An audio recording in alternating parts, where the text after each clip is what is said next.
What are we making today? Red velvet chocolate chip cake.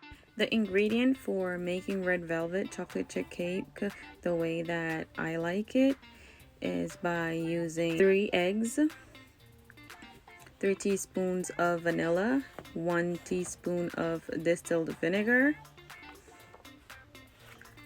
half a cup of olive oil, which I prefer over vegetable oil, and canola oil.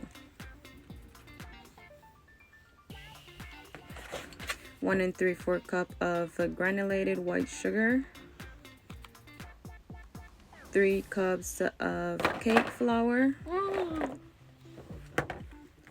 1/4 cup of cocoa powder, 1 teaspoon of baking soda, half teaspoon of salt, 1 stick of butter, which is half cup of butter, 1 1/3 cup of buttermilk, and I put about 1/4 cup of chocolate chip with 2 teaspoons of cake flour, so that it doesn't fall to the bottom when you add it to the cake. And I just give that a good shake to get the chocolate chips coated. First, we sieve the dry ingredients, so we're going to add the 3 cups of cake flour, the 1/4 cup of cocoa powder,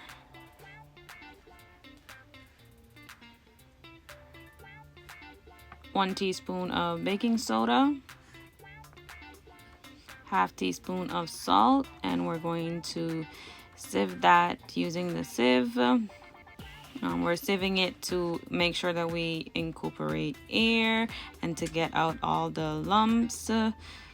And I got the slow-mo for you. Yeah.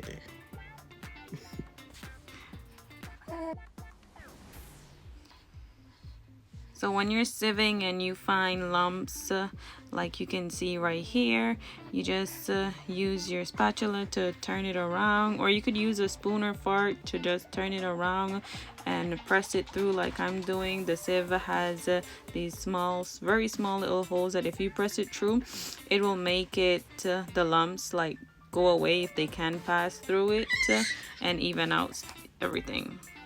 In your mega bowl, because this one is mine, we're going to add the half cup of butter, the room temperature butter, and the 1 3/4 cup of granulated sugar, and we're going to mix that.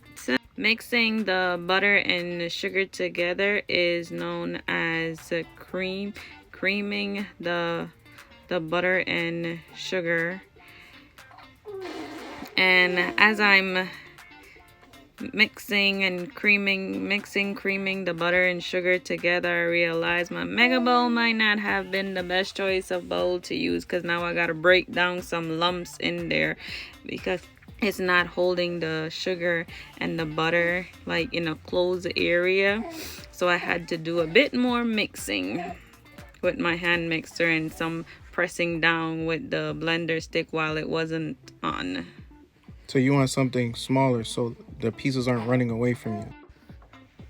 So yeah, you want a bowl that's smaller, but you're still able to add your dry ingredients and your wet ingredients to it, and it's not going to be too small. Now that the butter and sugar are creamed together, we're going to start adding the eggs, the room temperature eggs, one at a time, because you don't want to just break your egg into your creamed mixture, your creamed butter and sugar, because if it's not good or has an odor, like it's like the egg is rotting or something, then you're gonna have to start over.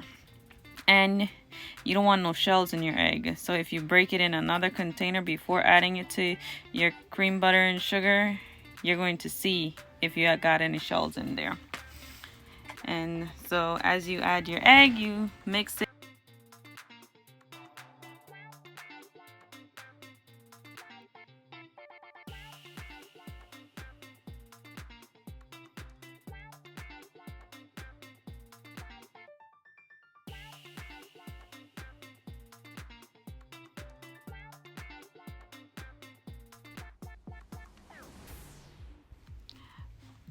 When you add your eggs and it's the last eggs, you want to make sure that you're scraping down the side of your bowl so that your mixer can mix everything in, so you're not getting any piece you're not leaving out any parts of it. Everything is being mixed in. So you scrape down the edges, scrape all of it in, get the mixer on it, scrape it down a little bit more, and mix it thoroughly.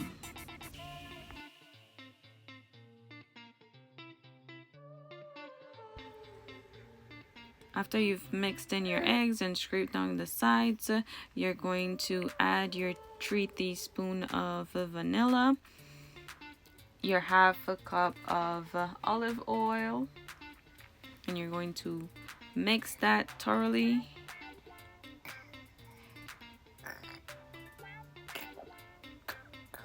Make sure you scrape down the container that you have your olive oil in so you get exactly your half cup.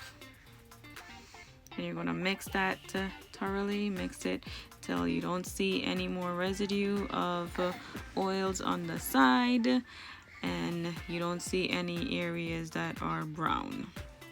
Now we add the 1 teaspoon of distilled vinegar, and we're going to add 1 ounce of red food coloring. 1 ounce is 6 teaspoons of food coloring. So 1,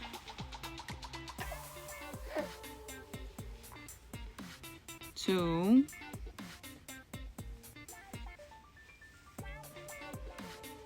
3, 4, 5, 6. Don't be like my brother would say, you add a broth I want to make it have more color. Then you're going to mix that really well, really thoroughly. Make sure that the color evens out. And when the color is evened out, then you're going to start scraping down the sides, making sure you get everything in. And you're going to mix that again.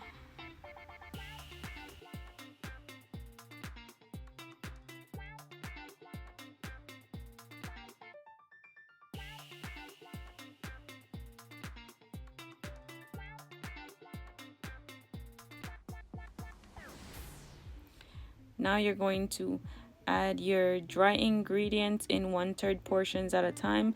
So I'm going to put 1/3 of the dry ingredient, and then I'm going to mix it thoroughly. Between every 1/3 that I'm adding, I'm going to add the half of the buttermilk, and I'm going to just eyeball it, like eyeball what half of it is, like using my best guess. I'm not going to actually measure out half of it. I'm just going to add what I believe is a half. So I scrape down the sides here and make sure that everything is mixed in before I add the half of the buttermilk.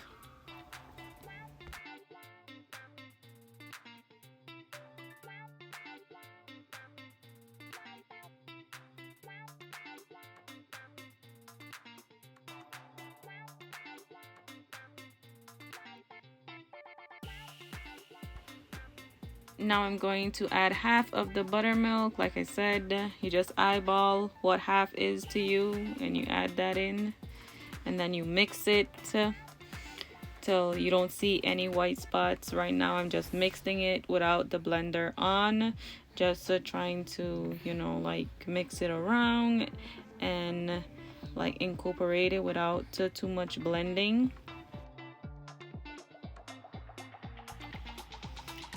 When you put on the cake mixer and you start blending it, you want to make sure that you get the sides. So for me, I tilt the bowl a little on the side and I just use a blender and I go around with it. And that's how I make sure I get the sides. If I don't use a spatula to scrape it down and then blend it that way. Now I'm adding my second to 1/3 of a dry ingredient, and I'm going to mix that in the same way with the cake mixer not on, and then with it on, mixing in the sides, getting everything in, making sure there's no flour that you could still see with your eyes that's there, even though it's made from flour. Now that it's all mixed in, you're going to add the last of your buttermilk, the second half, you would say, and you're going to scrape all that good stuff out. You want to make sure you get all your buttermilk into the mixture. So make sure you use a spatula so you can get every single thing out. Get all the nicks and crannies of it. You're gonna blend the buttermilk in to the mixture. Stir it in, blend it in.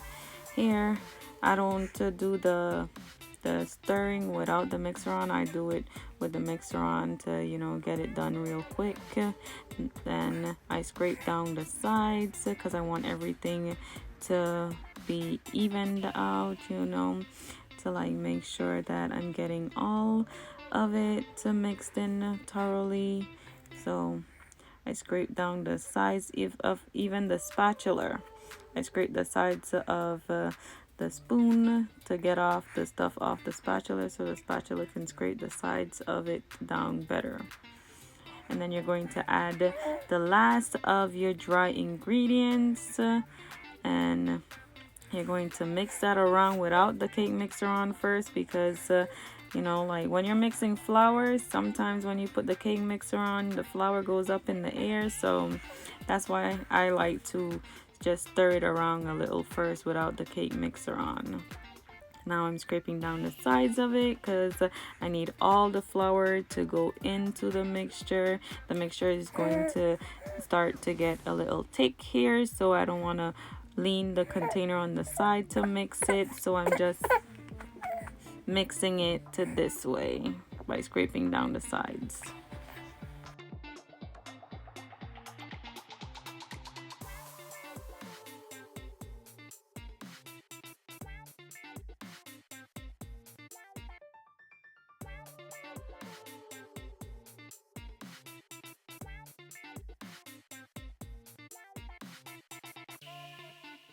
When I'm done using my cake mixer, because I don't want a lot of batter on my spoons, my mixer spoons, I lift it above the batter and I put it on the highest speed and I let it shake off into my container.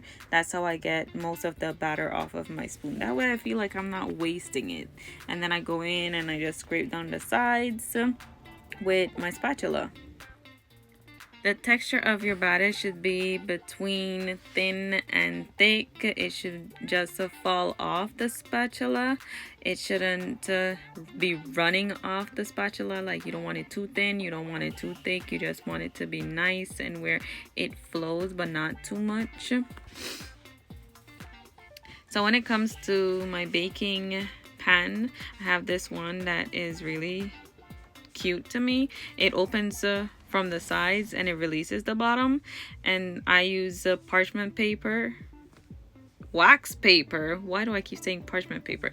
Wax paper. I cut a piece of, laid over the bottom part, and I press down the side and I clip it, and I just turn it over and I tear off the excess of the wax paper. You could use the scissors to do it. This is what works for me. I just turn it around, I press it down a little, and there's never been any excess paper or shortage of paper that comes out.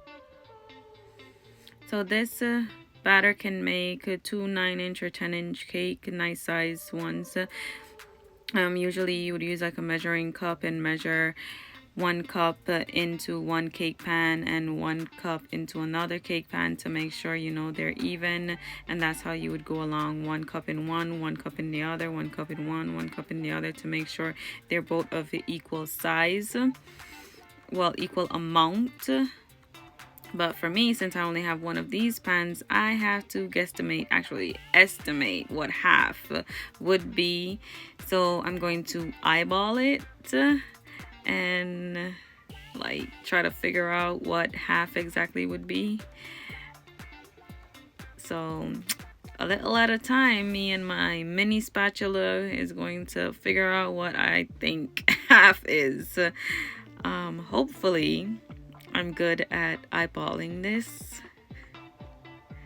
So I think that should be like half.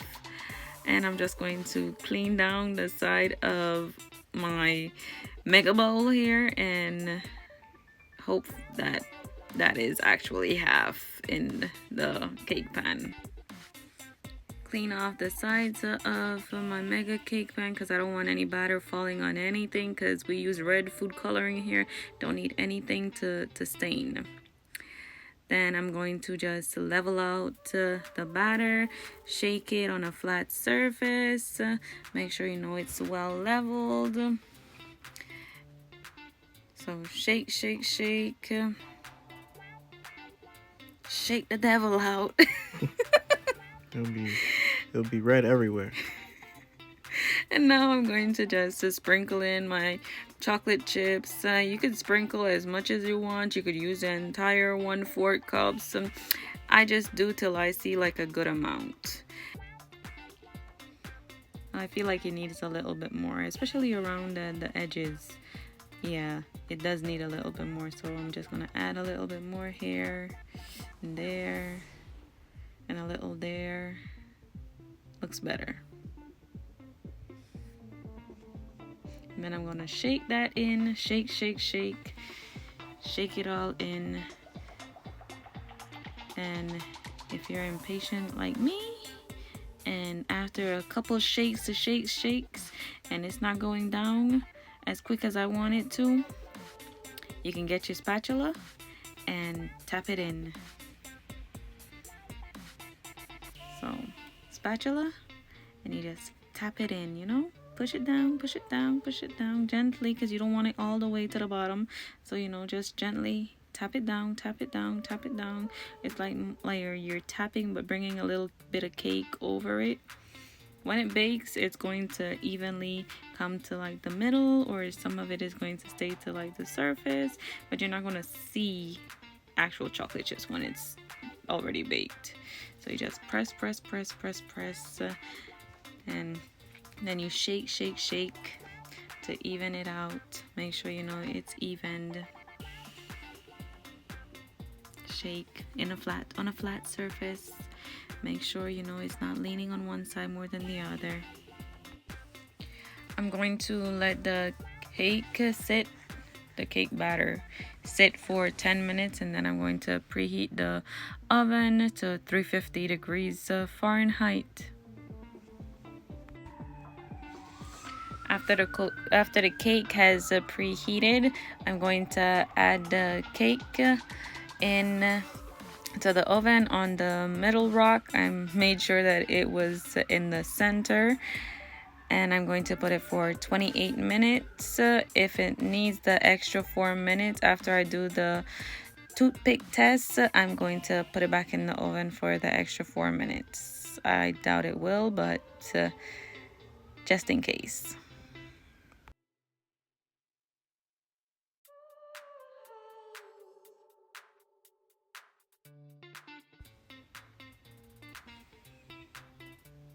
Oh, all right, I see you. You taking it out with one hand, all right. Yeah, I got this.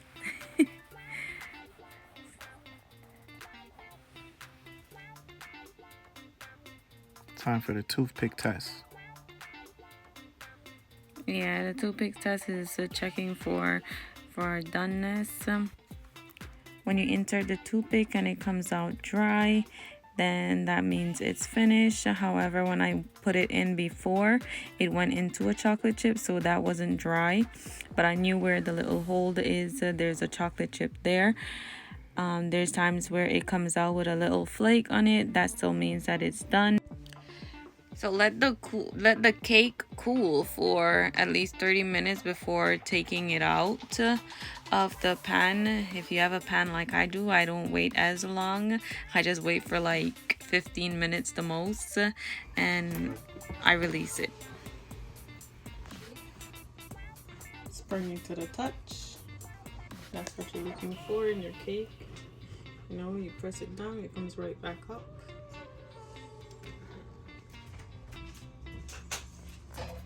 Okay. Wax paper, how easy it comes off. You see, it doesn't mess up the bottom. And this is how the cream cheese frosting that we made holds onto it. See, it holds very firmly. It's not runny. It holds its texture. I do my best. And this is for family members, and they really appreciate when I put my everything into a cake that I make for them. So it's always a well-deserved reward for me to see my family happy with the cakes that I've made and stuff like that. So this is the end result of the red velvet cake. So I'm just putting on a few pieces of the red velvet that I made into like a crumble for the top to just garnish it a little. Thank you for watching my video. Share, comment, like, and subscribe. Thank you.